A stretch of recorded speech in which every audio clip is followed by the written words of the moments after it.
Hi guys! Welcome back to my YouTube channel. So for today's video, ituturo ko sa inyo kung paano nga ba mag-send ng pera sa GCash. So let's do it. So ang first step, i-open lang natin ang GCash app natin. And then dito, ilagay lang natin yung PIN natin. So ayan, waitings lang tayo. So dito guys, kapag nandito na kayo, so makikita nyo dito yung send. So pindutin nyo lang yan. And then dito naman, pindutin nyo itong express send. Ayan, pindutin nyo lang yan.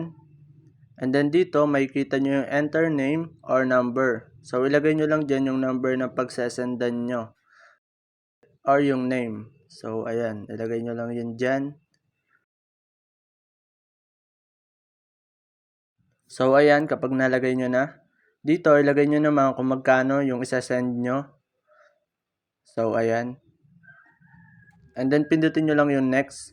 At dito, makikita nyo dito yung I confirm that the details are correct. So, i-check nyo lang yan and then send nyo yung isasend nyo. So, ayan. Dito guys, makikita nyo na nasend nyo na yung pera. So, ganun lang naman kadali mag-send ng pera sa GCash. So, yun lang.